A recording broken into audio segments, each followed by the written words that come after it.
Your country will shut down because you will have to deal with the cartels. You will have to deal with 63 billion and less income. You will have to deal with a zero-out trade, not $171 billion surplus. You will have to deal with 12 million people that are back in your country and they need help from your government, which is corrupt, and you're not going to be able to satisfy them. So I don't think it's very smart for you to start lecturing a foreign nation about what they do or not do to enforce their own laws, what your country deliberately undermined and sought to break. That's a losing argument. What you just heard isn't theory. It's the raw pressure points of Mexico's survival. For years, U.S. leaders have been cowed into silence while Mexico's elites exported their problems northward. But as Victor Davis Hanson shows, Trump was the first to flip the script. These arguments aren't just warnings, they are ultimatums. And once you see the numbers, you'll realize why Mexico fears Trump more than any other U.S. president. No group wants to say that we are integral to the United States. And if you take blacks out, Asians out, whites out, you know what I mean? Because then you get into a reply. So she says people from Mexico, nationals, build California are integral. Well, half of all hit and run accidents in LA County, and I think it's true in Fresno County, are from people from Mexico. I could go on about the gangs and everything. And I could say that 50% of all births in California are on Medi-Cal, and 40% are on Medi-Cal. And there's a large demographic from people who came from Mexico illegally on that. So I don't think that's wise. Now, when she says fentanyl is a problem of consumption, she's right superficially, but here's why she's wrong. If China did not send the raw product to Mexico, then there wouldn't be fentanyl smuggled into the United States. So why does she allow that to happen? Because the cartels either do one of two things or both. They tell the Mexican government, whether it's Obrador or Sheinbaum, don't mess around with our product. Or they say, just don't think about it because we bring in $20 billion to the Mexican economy. But either way, she's allowing it to happen. And number two, it's not like they send these cartel factories, say, stamp F on every single pill. Here's my green fentanyl pill. Here, take it. They don't do that. They do it as Valium. They do it as Ativan. They do it as methamphetamines. They do it as prescription drugs, illicit. They try to hide it because it is so fatal.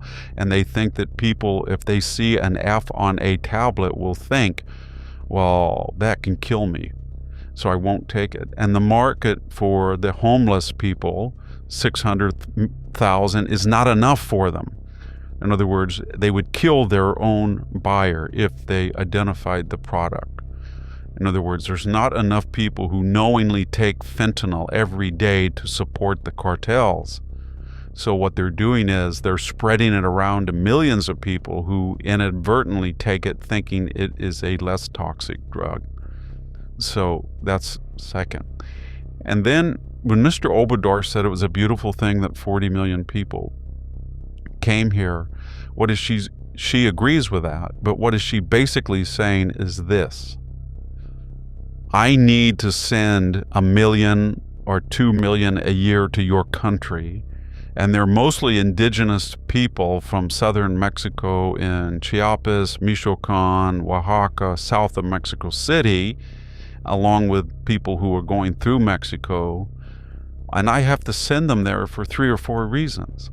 Number one, we don't have jobs, or we don't care to have jobs for them, and we don't supply them with enough social services. So if we don't have your open border, they may march on Mexico City and say you are racist. It's a conquistador legacy of white European, Spaniard, Mexicans who are running the country, and they're not treating people who are indigenous, Nahuatl native speakers originally. So we need your safety valve. That's number one, she's telling us. Number two is we are exporting our people because we see them as valuable serfs. They go across the border. We don't care about them in Mexico. She doesn't give a lecture to people living in Oaxaca and say, I'm very worried about how you're being treated by the Mexican government. It's only when they go across this government boundary between the two states that she cares. And she cares not because she wants to help her own people. She cares because they send $63 billion to Mexico. And they send another 65 to Central America that warps into the Mexican economy. So she's basically saying, be careful, you can't cut off the largest source of foreign exchange. We drain $63 million out of your economy. And we even drain more because your local, state, and federal entitlements, welfare on housing, food, law, education, healthcare, frees up that cash. So a person illegally from Mexico who may be working in landscaping gets free all this stuff. He's one of the people who's 50% of all the residents in California on Medi-Cal, and then he can get $300 or $400 a month to send to his family in Oaxaca, and then that saves us all this money that we don't have to pay for our own people who can't make it, and it adds to the economy. Then there's another subtext. Mexico's leadership claims that mass migration and fentanyl are America's fault, but the truth is damning. Hanson shows how cartels smuggle poison disguised as medicine, killing unsuspecting Americans, while Mexico's government quietly benefits. The irony? They export their poorest citizens as surplus labor and cash cows for remittances, draining America while refusing to care for their own indigenous communities. Trump's border stance suddenly looks like common sense, not extremism.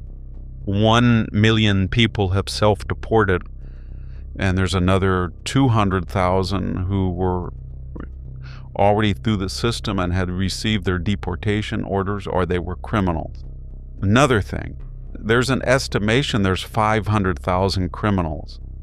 So you're trying to tell me, Ms. Sheinbaum, you don't know that a lot of your criminals come up here, that when you release these people, rather than have to spend the money to house them, feed them, and watch them, you just let them come across the border where they wreak havoc on us.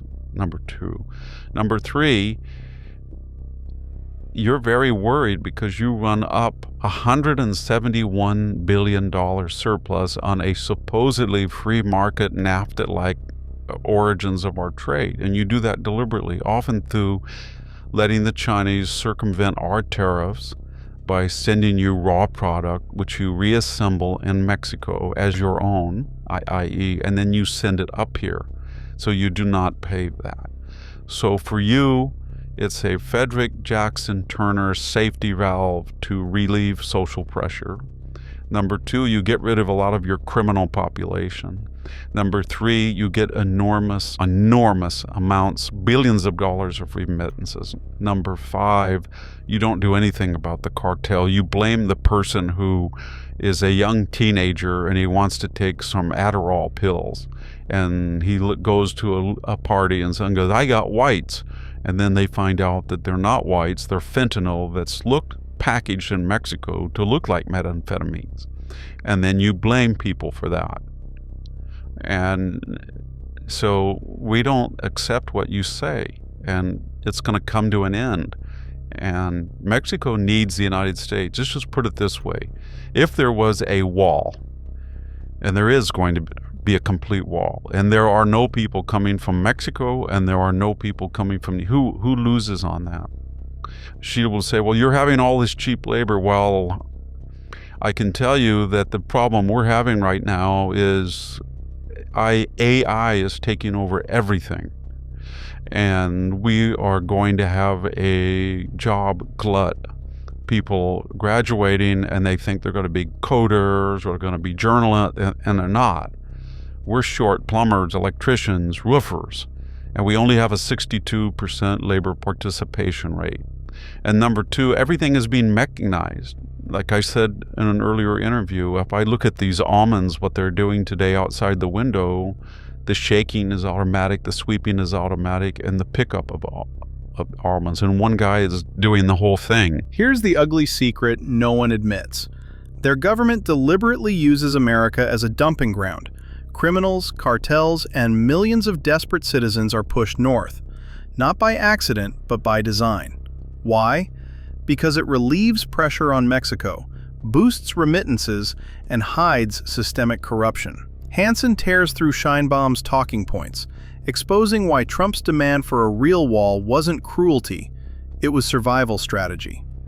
So don't give us these lectures that if we don't have Mexican nationals coming illegally in the United States, this country is going to shut down. We have a way to get around that. Your country will shut down because you will have to deal with the cartels. You will have to deal with 63 billion and less income. You will have to deal with a zero-out trade, not 171 billion surplus. You will have to deal with 12 million people that are back in your country and they need help from your government, which is corrupt, and you're not going to be able to satisfy them. So I don't think it's very smart for you to start lecturing a foreign nation about what they do or not do to enforce their own laws, which your country deliberately undermined and sought to break. That's a losing argument. And I would redirect you, Ms. Sheinbaum, to the latest Pew poll of last year.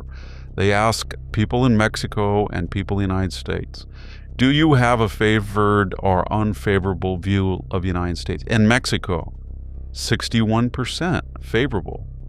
After all the negative publicity. Why? Because it's a big, big money machine. And Americans, do you have a favorable? It's like 65%. No, we do not have a favorable view of Mexico. So every time you interfere in our affairs and then you play victim and say, don't interfere, you can't come across the border and tell the cartel. You are interfering. You just drive down the popularity of Mexico. And believe me, the 12 million people who came across the border, they voted with their feet.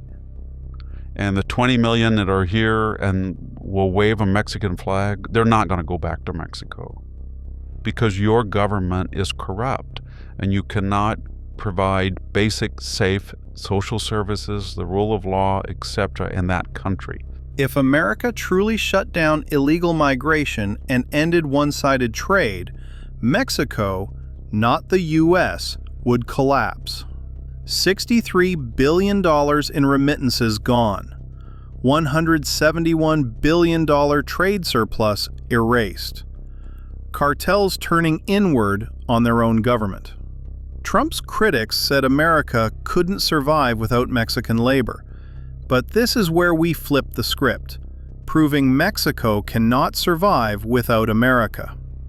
Trump's warnings weren't rhetoric, they were prophecy. If you value honest analysis and real conversations, make sure to subscribe. Hit the like button and share your thoughts in the comments. What did we miss and what should we tackle next? Your voice makes this community stronger. Let's keep pushing for the truth together.